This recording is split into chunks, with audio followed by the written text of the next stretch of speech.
Well, good afternoon, everyone. I hope everybody is doing well today. I know I'm doing pretty decent today, and I think Lou's doing pretty decent today. How you doing, Lou? He's smiling. He's doing pretty decent today. Well, let's see. It's been about a month now since I've done a video, and a lot has happened during this last month. For one thing, I've been gone for about 4 weeks. I decided that it was about time to go visit the family up north. I know that this traveling during this COVID time isn't all that great, but the planes were clean, airport was empty.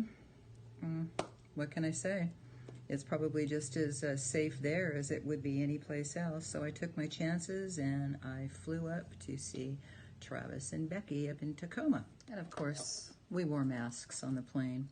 So anyway, Becky, a few years ago, probably about 8 or 9 years ago now, was one of the first people that I knew that had problems with gluten.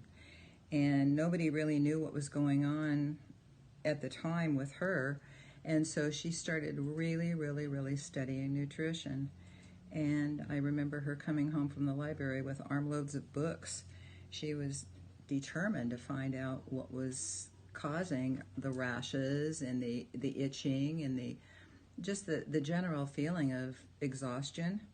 And she found out that she had a gluten allergy. So that was kind of the beginning of her quest to study more about nutrition and how it affects the body. So being around her, I picked up a whole lot of tips. And one of them was actually from Chinese medicine.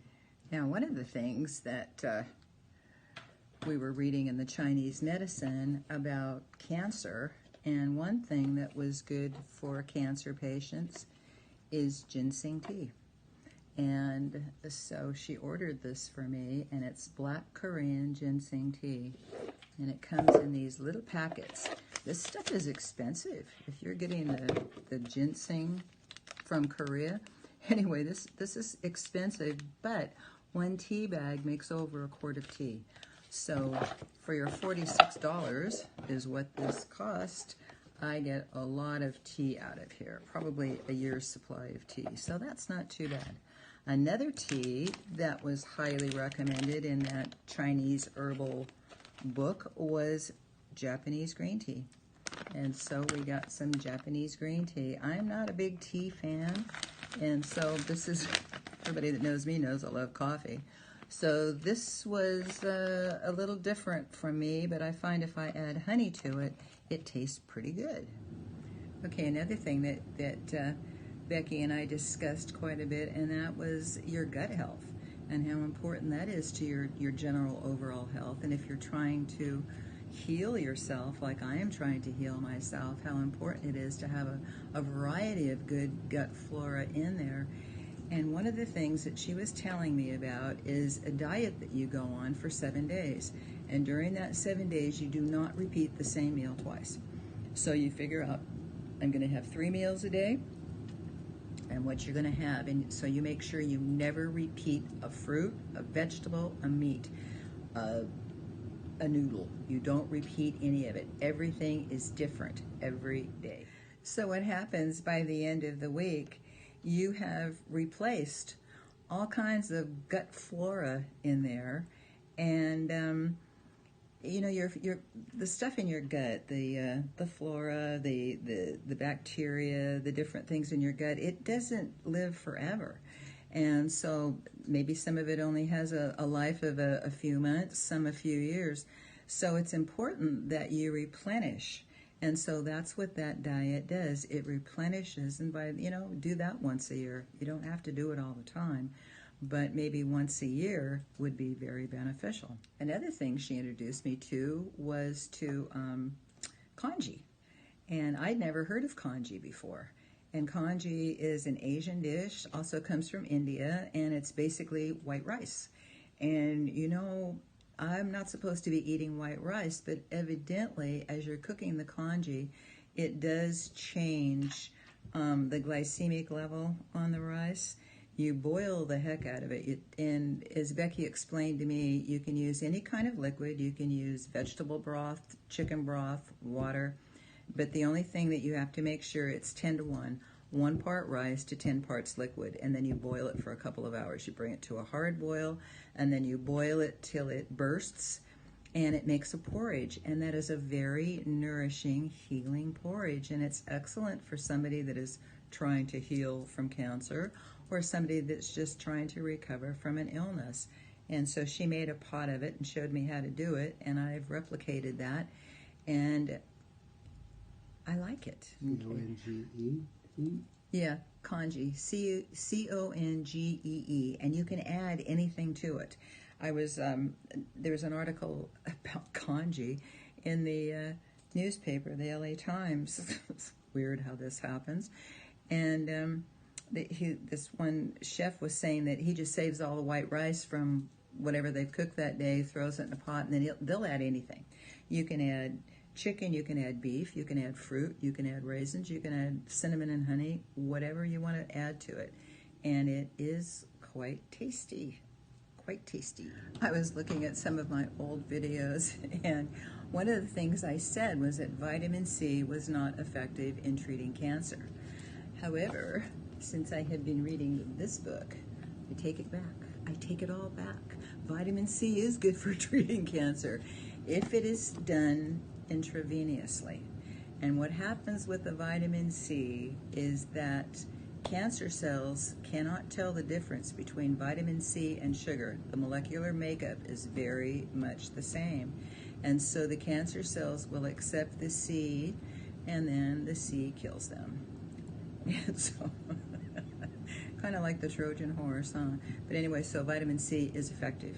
And so if you decide that you want to do the vitamin C injections, that's just another tool in the toolbox, because at this point, I think that if you're going to go the natural route, it's not just one thing that is going to cure you. It's going to be a combination of things.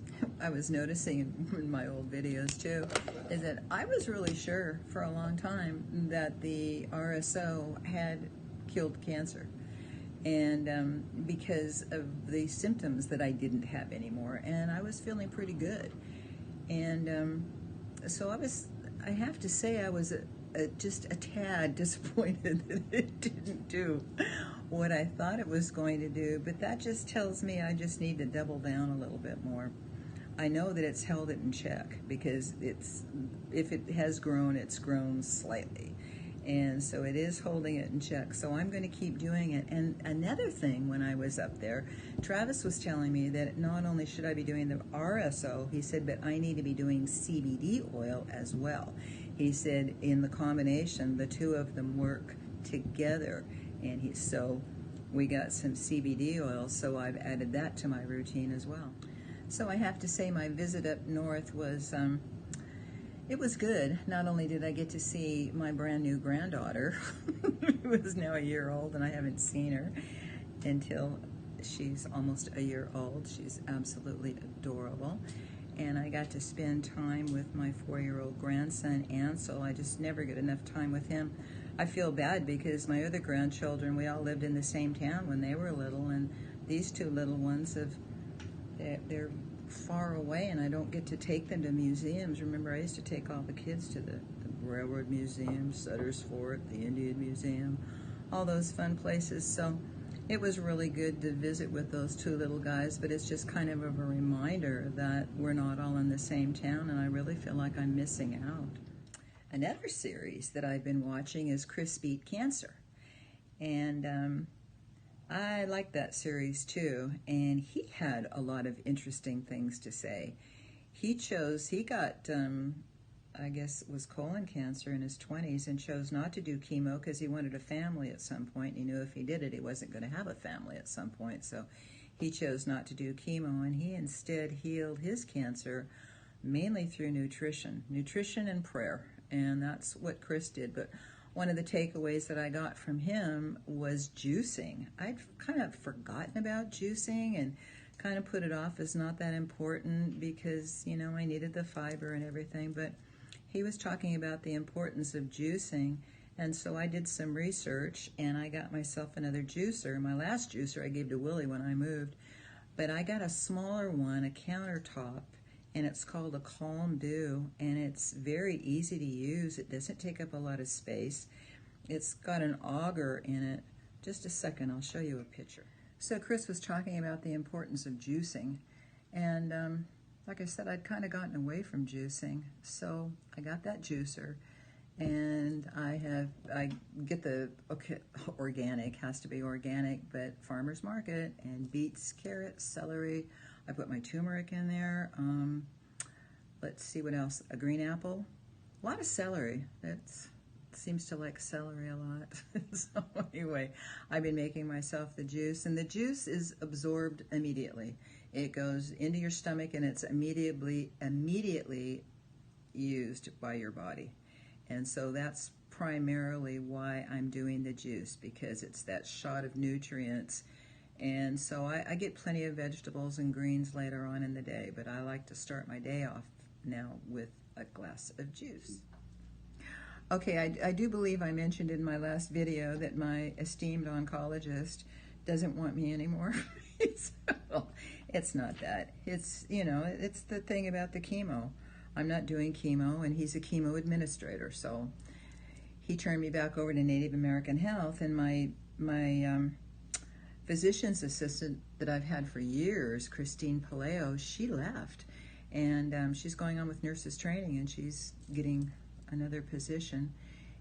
And so I was referred to a new physician's assistant, Nancy, and we spoke on the phone the other day, and she's a delightful lady.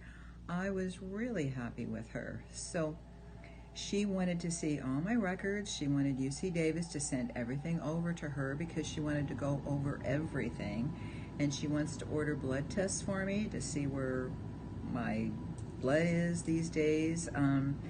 She said that tumor markers at this point were kind of redundant because we already know I have cancer. So we don't need to be looking for tumor markers, but other things we will be looking for. So I feel like I'm in very good hands with her. So let's see. I'm hitting this with nutrition, my diet, some exercise. I'm doing what I can. Let's see. And still doing the RSO, of course, and CBD oil. So I've added the CBD oil, and I've added juices. And I'm really doubling down on the sugar thing. I was starting to let sugar creep back into my diet again, and that is just an absolute no-no, because sugar feeds cancer. And I don't want to feed it anymore. I want to starve it to death. So, and that was another book too, How to Starve Cancer Without Starving Yourself. I'll get into that one a little bit more. I know this is about RSO, this is about my whole video series, but you know what I am learning from all this is it takes more than just one thing. It's, if you're gonna do it the natural, they call it the natural way, and not go for the quick and easy fix of chemo, which sometimes is not so quick and not so easy. But if you're going to go the natural way, I think it's important that you hit it from every angle possible.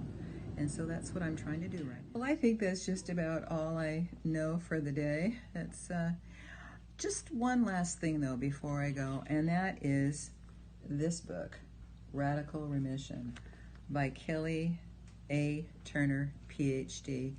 You know, if you have cancer, if someone that you love has cancer, you need to read this book. You talk about inspirational and give you hope and make you understand that this cancer is just not something that attacked you from out of the blue. It's probably been growing in you for a number of years now. It's yours, it's your cells. And if you grew it, you can ungrow it. That's kind of what I've taken away from all this. I know that there's a magic key in there somewhere. If I grew it, I can ungrow it, and that's what I'm going for. So anyway, I think that's all for the day, and I'm going to say goodbye and hope to see you again soon.